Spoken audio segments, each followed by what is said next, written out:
Willkommen, bienvenido, welcome. Esta es la segunda temporada de Plan 9. Soy Nahuel Rodríguez y hoy tenemos a un invitado con el que vamos a hablar de las 10 mejores películas de la historia del cine. Voy a hacer un pequeño disclaimer.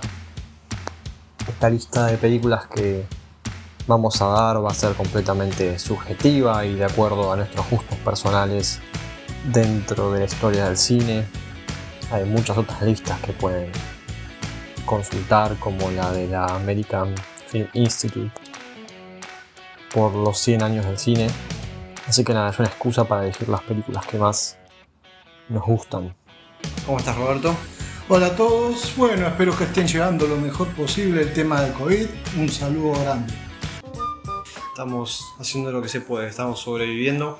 Bueno, la elección de Roberto como invitado no es aleatoria, es una elección pensada, porque es una persona que tiene más de 50 años de visionado de cine, es una persona muy cinéfila, pero que no cae quizás en esos esnobismos de los que nos tienen acostumbrados determinada cinefilia. Roberto es coleccionista de películas, tiene más de 700 en su haber. También voy a aprovechar para presentar un poco más oficialmente, cosa que no hice en la primera temporada.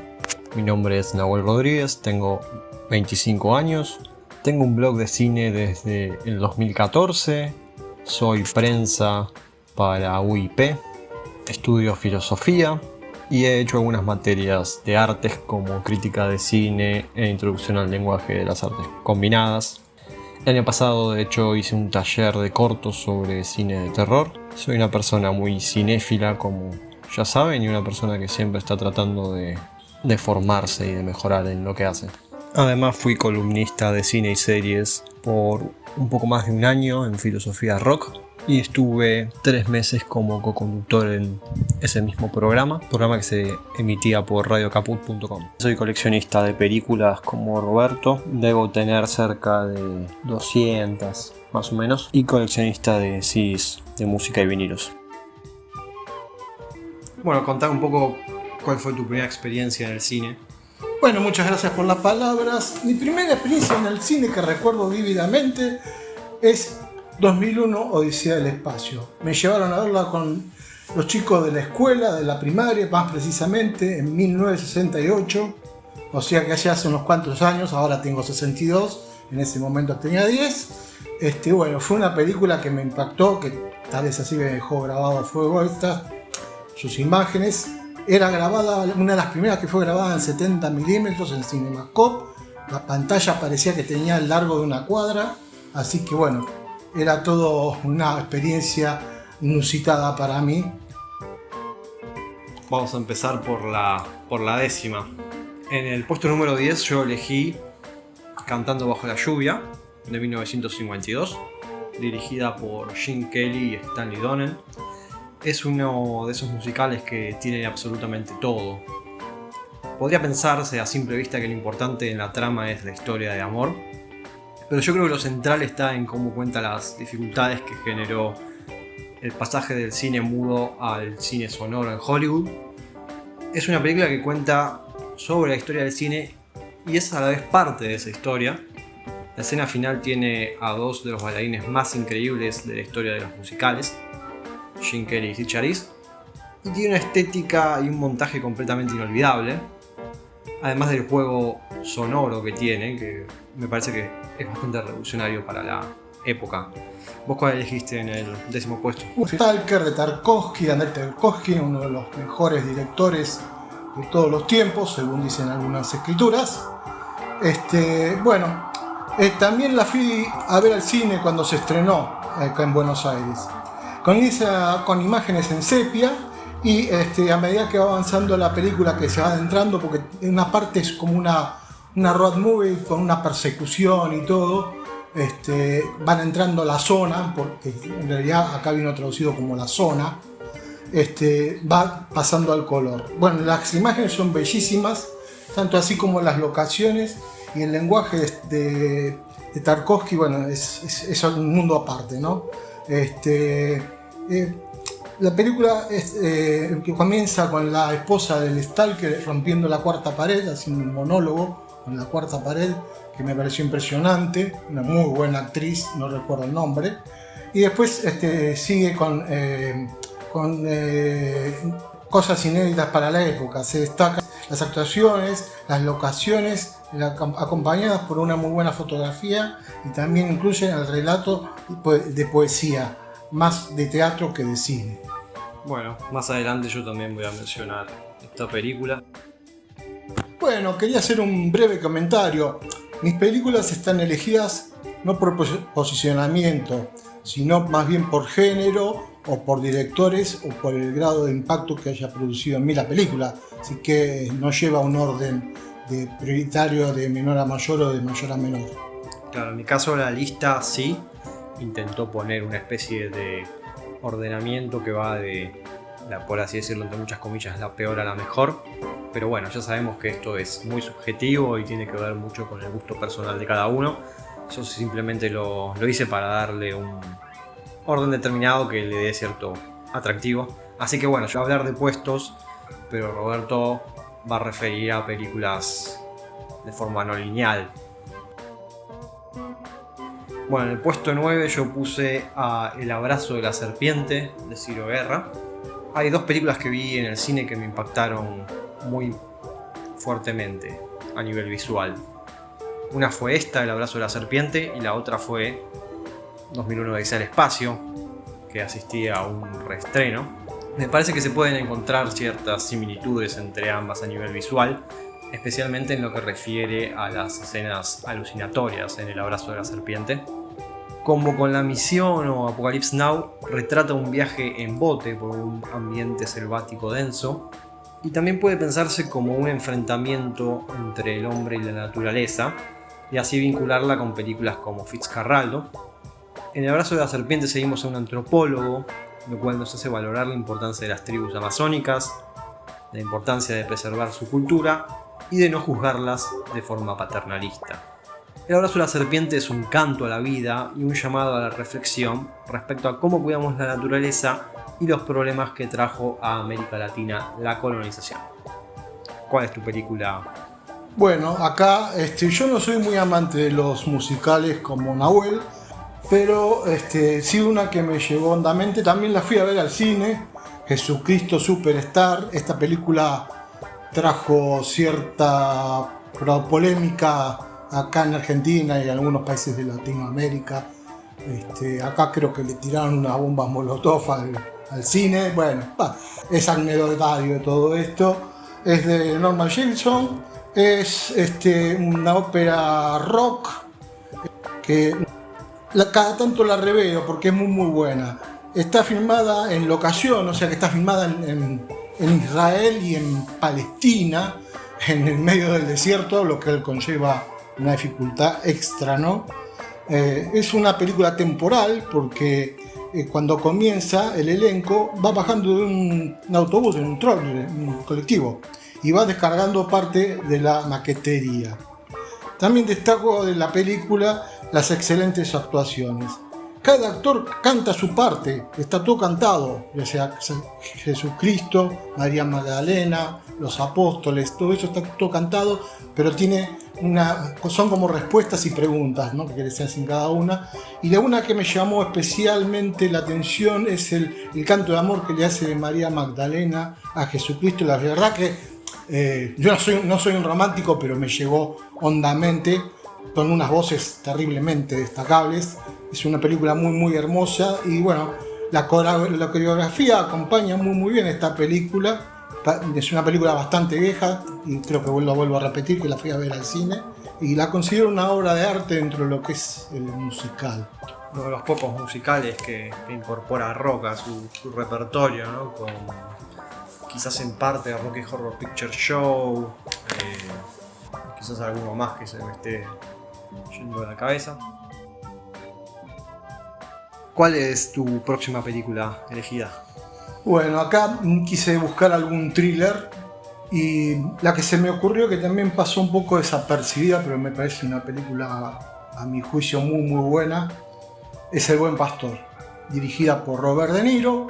No tiene muchas películas Robert De Niro como director. Thriller es un thriller de espionaje que está muy bien construido, un guión muy sólido, que está orientada a generar un suspenso, pero que se va viendo de a poco, no un thriller que tiene un suspenso final y que todos queremos saber cómo va a terminar, o quién fue el que mató a tal, o quién fue el que secuestró a tal. Acá cada escena va construyendo una parte del suspenso, logrando cada vez más un clima de tensión en torno al personaje principal, que es Matt Damon, muy bien actuado acá, Matt Damon, acompañado también por otros actores de peso como Angelina Jolie, el mismo De Niro o William Hurt. En particular tiene dos escenas que me llamaron poderosamente la atención, por no decir alguna otra cosa. Una que son muy impactantes. Una es cuando interrogan a un doble espía, o que se supone que es un doble espía ruso soviético, que bueno, lo lastiman de una forma brutal, tal es así que se termina suicidando en el medio del interrogatorio. Es una escena durísima. Y la otra es cuando Matt Damon, que tiene un hijo, manda a matar a su futura nuera y la arrojan de un avión. También una escena altamente impactante. Bueno, y muestra todo el mundillo del espionaje, que creo que le da un cierto aire de verosimilitud. Yo creo que debe ser así, más que negro. Me gustó mucho y bueno, ya hablé de todos los actores y el director, no hace falta ya mucho hablarlo. Obviamente está ambientada en la época más dura de la Guerra Fría, ¿no? Así que bueno. Claro, creo que en una parte menciona la invasión de Bahía de los Cochinos, ¿no? Sí, que es cuando de ahí se produce ese enlace que la matan a la futura nuera de Damon, porque aparentemente la filtración vino por el hijo de Matt Damon, y la chica, la novia, era también una espía, por lo menos de la parte soviética. Claro, yo me acordaba de esa escena de la traición. Yo me acordaba que había una traición, pero no me acordaba específicamente cuál era. Y bueno, ahora que lo mencionás, sí me acuerdo de eso. Y después me parece que, bueno, es una película tan vieja que la hemos alquilado en Blockbuster y ahí la hemos visto. Mira, es del 2006, no sé si es tan vieja comparada con las otras que yo vi, las otras casi todas las fui a ver al cine, así que, pero sí, es vieja obviamente, sí, ya tiene 15 años, ¿no? Sí, claro, exactamente. Bueno, en el octavo puesto yo elegí Nosferatu de 1922, dirigida por Friedrich Wilhelm Murnau. Junto a El gabinete del Dr. Caligari, es una de las películas más interesantes del expresionismo alemán. Es una película completamente innovadora para su época. Hasta me parece que quizás tenga efectos visuales mejor logrados que los de Drácula de Tom Browning. Y es junto al Exorcista una de las piedras angulares del género de terror. Probablemente haya visto la película hace 10 años y todavía tengo imágenes en la cabeza de ella que dudo que se vayan en el futuro. Max Schreck como el Conde Orlok es realmente aterrador y parece salido de una pesadilla. Muy buena tu elección, Nahuel. La verdad que esa es una que había pensado yo también. Pero bueno, quedó en el tintero. Muchas, por desgracia, van a quedar en el tintero. Que son muy buenas películas. Esto es sí, medio dictatorial. Bueno, yo me voy a referir a una muy poco conocida o muy poco vista, también con muchas polémicas, muchísimas, más graves todavía que Jesucristo Superstar, y también con tinte así de bíblico. Se llama La Última Tentación de Cristo, que es de Martin Scorsese. Hay que sacarse el sombrero, ¿no? Basada en una novela del griego Nikos Kazantzakis, que también tuvo graves problemas en Grecia, lo excomulgaron. La película es altamente controversial, como recién lo dije, en especial para los católicos, porque pone a Jesús en forma más humana, ¿no? Lo muestra más humano a Jesús, con miedo, contradicciones, con dudas. También hay escenas muy jugadas, como la de María Magdalena teniendo sexo en un prostíbulo con varios hombres, y con interpretaciones excelentes, con William Dafoe como Jesucristo. Para mí se merecía un Oscar por esa interpretación, secundado por Harvey Keitel, también, que hace Judas, ¿no? muy buena actuación. Esta película no trascendió mucho por lo que ya mencioné anteriormente, que también recibió, acá creo que en Argentina también intentaron poner bombas y bueno, el repudio de toda la Grey católica, así que pero yo creo que es una película que la gente tendría que ver ahora que supuestamente ha crecido en esa faz. La película, sí, la verdad que es muy interesante, no sé cómo se me pasó. Estuvo en Netflix en cierto momento, ahora me parece que la han sacado. Y bueno, también me acuerdo, la vi hace muchísimo tiempo, la escena donde Jesús es tentado en el desierto por el diablo, me pareció visualmente excelente. Es una película increíble, que hay que verla con paciencia, pero muy recomendada. En lo que sería el séptimo puesto elegí 2001 Odisea del Espacio de Stanley Kubrick. Esta película me parece que no podía haber sido hecha por otro director que no fuera Kubrick. Él junto a su equipo técnico desarrolló efectos visuales que se ven increíbles y resisten perfectamente el paso del tiempo por ese aspecto artesanal que tienen. Es una película en cierta medida profética de muchas cosas que parecería que van a suceder en el futuro, con la popularización de viajes planetarios, por ejemplo. Fue un proyecto quizás demasiado ambicioso respecto a su idea de resumir la historia de la humanidad en una película, pero eso le genera para mí cierto mérito, por confiar en el sci-fi para contar esa historia. Otra cosa que no hay que olvidar es lo armónico de las escenas de aterrizaje y desplazamiento espacial, que con la selección de música clásica la vuelve una especie de ballet cósmico.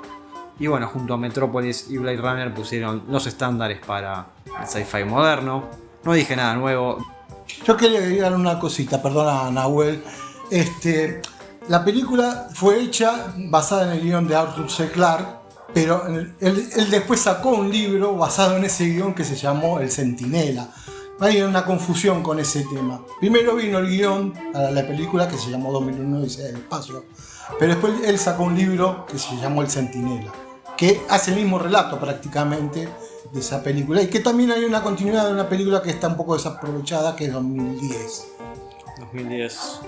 Actúa Helen Mirren. Helen Mirren, sí, correcto. Una película extraña, pero bueno, interesante como para ver en continuidad con 2001.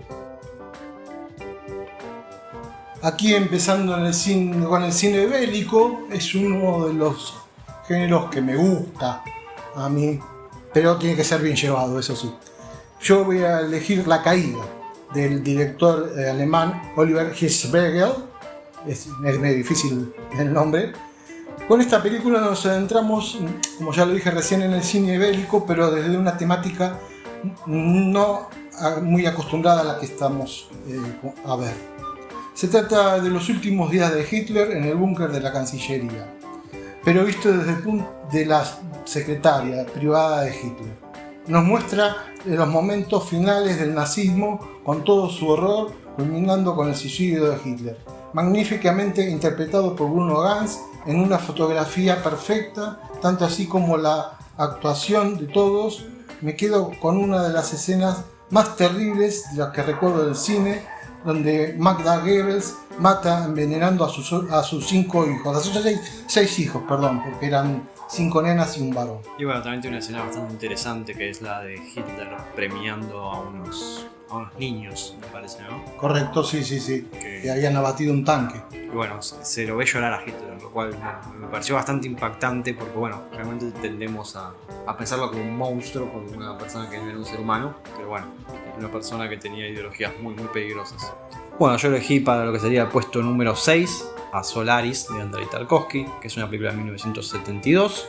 Me parece que probablemente es la película de ciencia ficción más filosófica que hay disponible. Podemos ver su influencia incluso en películas actuales para mí. Bueno, es sabido que Soderbergh sacó su propia versión en el año 2002, como Blade Runner, pero sacada varios años antes, me parece que 10 años antes que Blade Runner. Se pregunta qué es ser humano, y si es una característica que se puede ganar o incluso perder.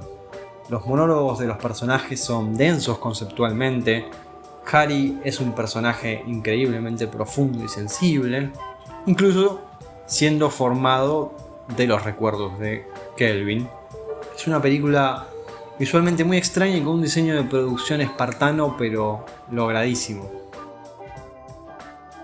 En el puesto número 5 elegí Dersu Uzala, una película de 1975 dirigida por Akira Kurosawa. Tiene una historia muy simple. Cuenta la amistad entre un capitán del ejército y un nómada que vive solo en la taiga siberiana, llamado Dersu Uzala.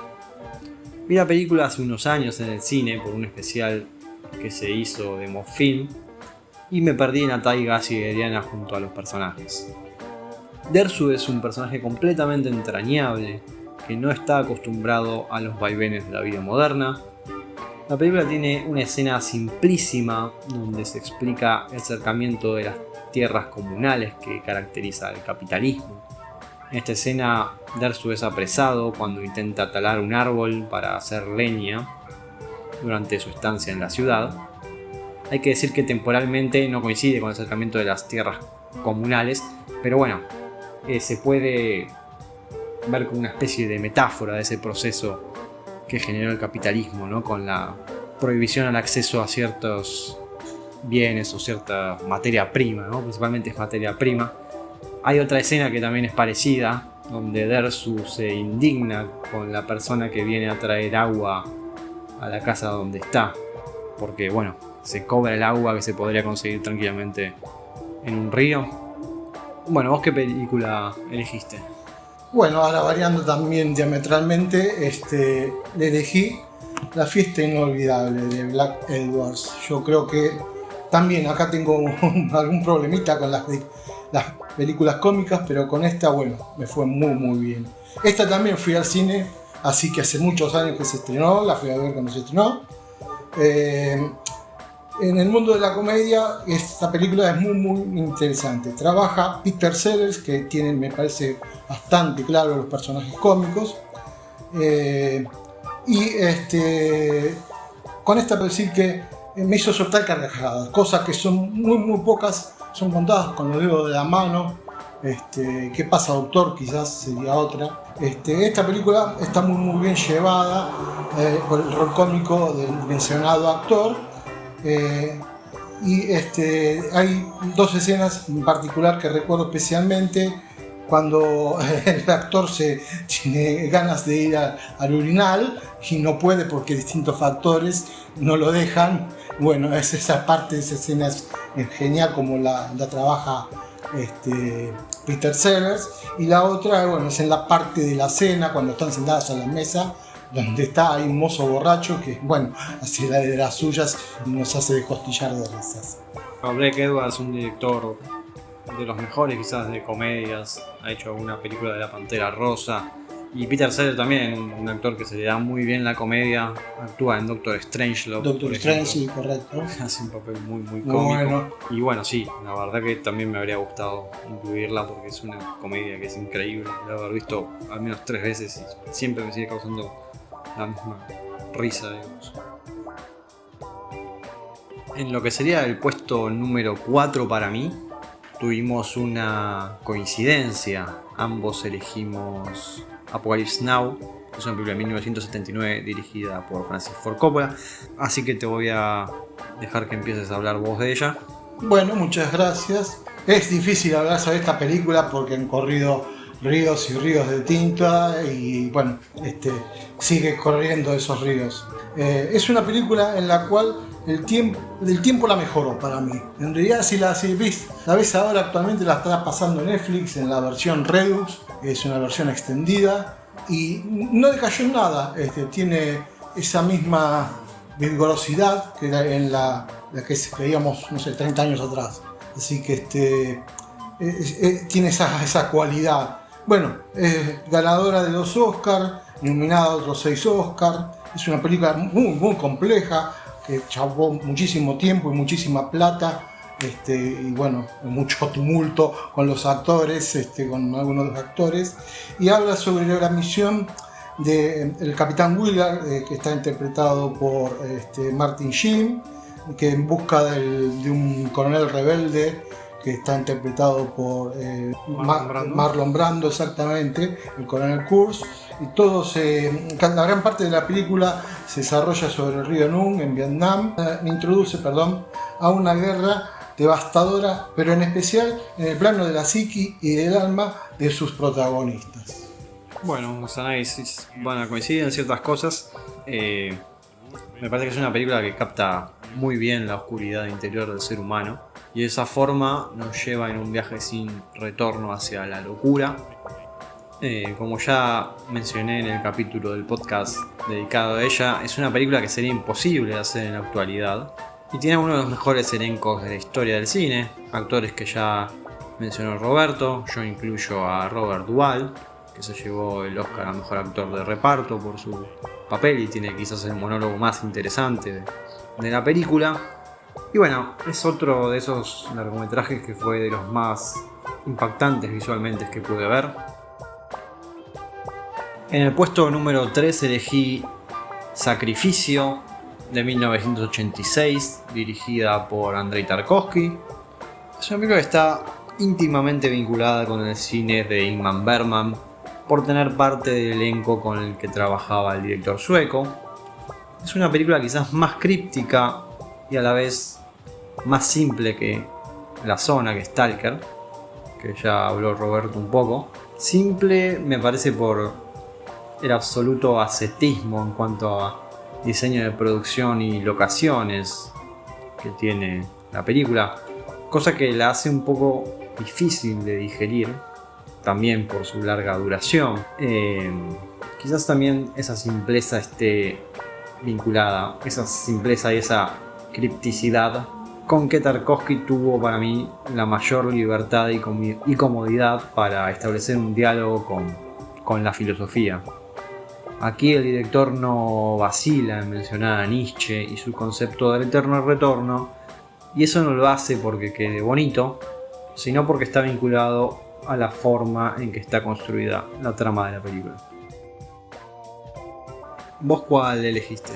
Y bueno, ahora me adentré en otro género, más precisamente en el género del terror, y la que para mí es la mejor que lo expresa es El Exorcista, de William Friedkin. Una película hecha en un tiempo que no existía el CGI. Es la película de terror por antonomasia, para mí pensar, ¿no? Nos muestra como una niña adolescente, Linda Blair, es poseída por un demonio luego de estar jugando con la Ouija, que es un aparatito para convocar espíritus. Nos lleva por un recorrido por los distintos estadios de una posesión satánica, con escenas muy logradas que para la época, como vuelvo a decir, sin CGI era una maravilla. Tal vez así que congelaban a los actores prácticamente para trabajar con frío de verdad. Y bueno, trabajan particularmente Mac von Sydow, que hace del cura exorcista, con una excelente labor, una muy buena performance de Linda Blair, y nos va llevando fuera de los conocidos clichés del cine de terror. Una película bastante mitológica, o que construyó cierta mitología alrededor de ella por los distintos destinos que tuvieron los actores y actrices de la misma. William Friedkin fue un director bastante radical respecto a la forma en que filmaba determinadas escenas. Es verdad lo que dice Roberto, puesto que no había CGI, bueno, entonces se recurría mucho a efectos prácticos.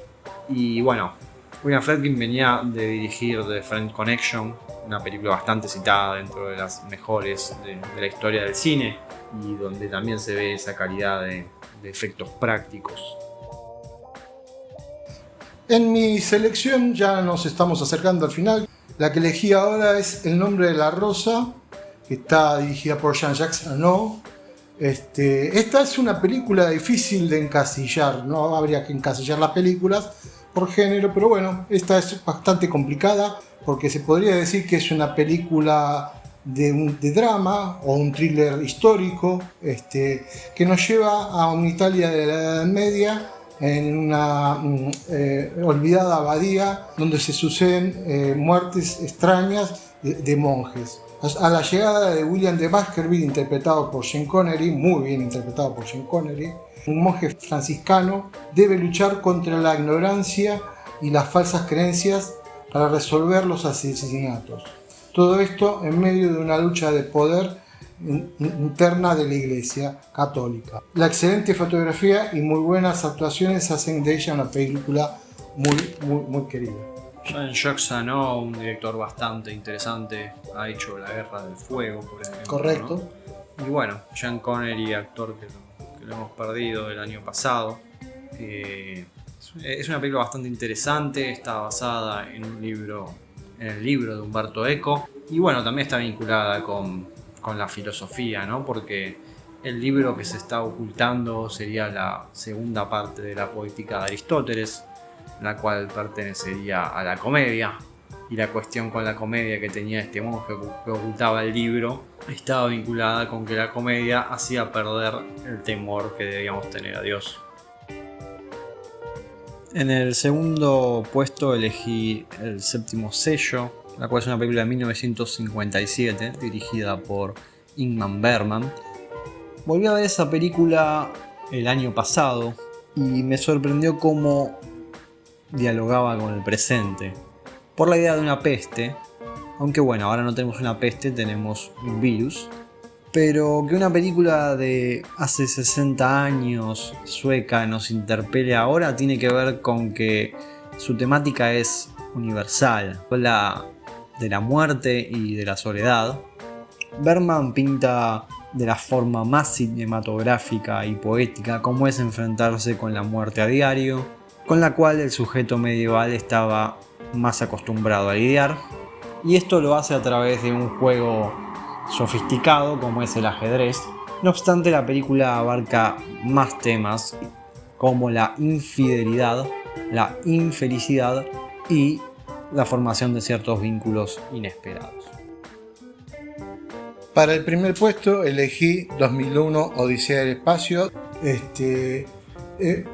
Tengo que destacar que bueno, es una de las primeras space opera de Kubrick, obviamente, ¿no? Y que bueno, encaja en todo, en la música, que es altamente destacable, la danza de las naves en el espacio con música clásica de fondo, las imágenes, y bueno, lo que ya conocemos todo de Kubrick, ¿no? También tengo que recordar al actor, que sería el actor principal, que es Dolea, que está un poco olvidado, que hizo muy buen trabajo en esa película. Bueno, yo elegí Stalker o La Zona, la cual es una película de 1979 dirigida por Andrei Tarkovsky, de la cual ya habló Roberto. Yo la elegí en el primer puesto porque es una película que, como otras de Tarkovsky, tiene su propio ritmo. Las escenas son principalmente contemplativas y para ver la película hay que disponer de cierto tiempo. Vemos la particular construcción del tiempo que propone Tarkovsky a través de cosas como el agua o el viento, mientras que los diálogos destacan por ser bastante filosóficos.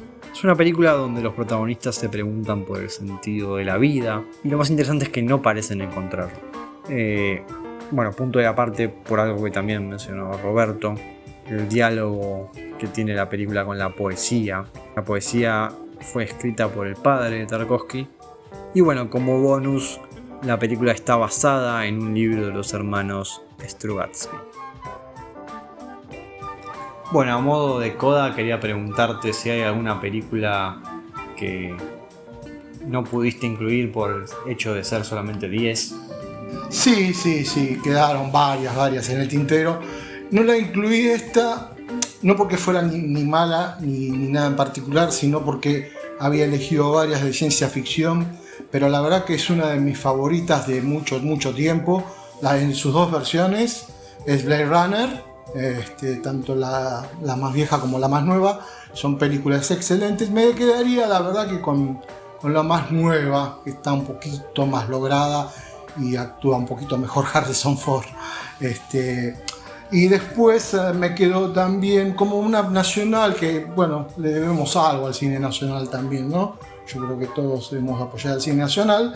Es El hombre de al lado, que es una película que quizás haya pasado un poco desapercibida, pero está muy bien construida, sobre el temor de la burguesía, ¿no? De tener un hombre de vecino que quiere hacer algo distinto, que quiere destruir una casa no destruir una casa, sino abrir una simple ventana, pero que en una casa histórica, que la hizo Le Corbusier en La Plata, que es una de las pocas que hay de Le Corbusier en Sudamérica, pero que bueno, viene con acompañado en una trama que nos va llevando en un mundo de temores, ¿no? De la burguesía, y termina desencadenando un hecho violento, ¿no? Me parece muy película, muy bien actuada por Daniel Arauz y Spiegelberg, pero me gustó más la actuación de Daniel Arauz en particular. Y bueno, es una película bastante interesante de Mariano Cohn y Gaston Duprat, directores que han hecho cosas distintas en cierta medida. Por ejemplo, El Ciudadano Ilustre o Mi Obra Maestra. Y bueno, el conflicto ese que se da en El Hombre de al lado en realidad tiene que ver con que la ventana que quiere construir Daniel Arauz da justamente enfrente del dormitorio de esta pareja.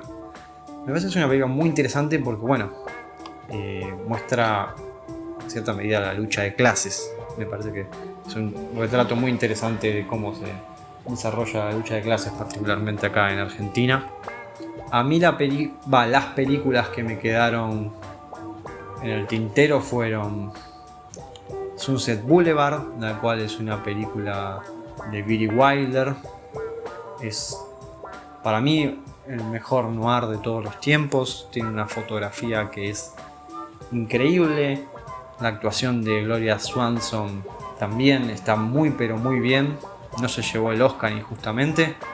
Y bueno, me parece que coincido también con tu elección de Blade Runner.